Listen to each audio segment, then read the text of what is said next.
মানে যেগুলোর ব্যাপারে ইখতিলাফ আছে, কোন কোন স্কলারদের মধ্যে ভাঙবে ভাঙবে না, এটা আমি একটু ক্লিয়ার করি। এর মধ্যে এক নম্বর হচ্ছে ইনহেলার।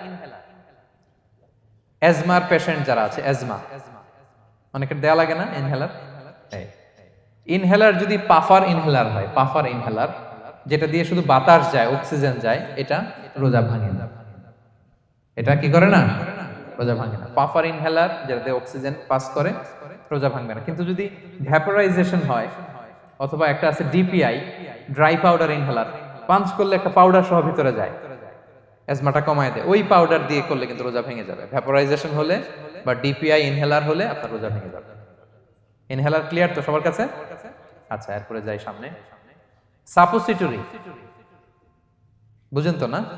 ডুশ বলে, প্রচন্ড জ্বর, জ্বর কমে না, তখন ডাক্তার বলে যে পায়ু পথে, অ্যানাল পিল বলে এগুলাকে, পায়ু পথে এটাকে ইনপুট দিতে হয়। এই সাপোসিটরি এটা একটা ডিসপিউটেড মাসালা। হানাফি স্কুল অফ থটে রোজা ভেঙে যায়। আমরা যেহেতু বেশিরভাগ হানাফি স্কুল ফলো করি, হানাফি মাযহাব, তো আমরা এটাই সাজেস্ট করি সাপোসিটরি না দেওয়া। তবে অন্যান্য স্কলারদের মতে রোজা ভাঙবে না, বিশেষ করে ইবনে তাইমিয়া আলাইহি রাহমার মতে রোজা ভাঙবে না।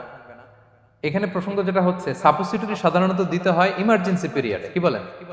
জ্বর আর কমে না, কঠিন অবস্থা, তো ওই অবস্থায় তো রোজা এমনি ভাঙা যায়। প্রচন্ড অসুস্থ হলে ভাঙা যায় না রোজা? ভাঙা যায়। তো আপনি রোজা ভাঙবেন, পরে কাজা করে ফেলবেন, সাপোসিটরি দিবেন, অসুবিধা নাই। আচ্ছা, এয়ার ড্রপ, কানের যে ড্রপ আছে, এটার মডার্ন স্কলারদের মতে, যে ফিক একাডেমি গুলো আছে, এদের মতে রোজা ভাঙবে না, কিন্তু হানাফি স্কলারদের মতে রোজা ভেঙে যাবে। তো আমরা সাজেস্ট করি এটা আপনি না দেন, আগে পরে দেন। 3 নাম্বার, হার্টের পেশেন্টদের একটা ওষুধ দিতে হয়, এটাকে নাইট্রোগ্লিসারিন ট্যাবলেট বলে, জিহ্বার নিচে দেয়, দেওয়ার সাথে সাথে বডি এটা অ্যাবজর্ব করে ফেলে, ওষুধটা আর থাকে না জিহ্বার নিচে। জিহ্বার নিচে এটাকে প্লেস করলে সাথে সাথে এটা বডি অ্যাবজর্ব করে, এখানে আবার পাম্প শুরু হয়ে যায়। তো হার্ট অ্যাটাক করলে এটা দেয়। আধুনিক যে ফিক একাডেমি গুলো আছে, তাদের মতে রোজা ভাঙবে না, কিন্তু হানাফি স্কুল অফ থটে তাদের মতে যেহেতু সম্ভাবনা আছে কিছু চলে যেতে পারে, যদিও যায় না, হানাফি মাযহাব হচ্ছে খুব ইহতিয়াত অবলম্বন করে, অত্যন্ত বেশি সাবধানতা অবলম্বন করে।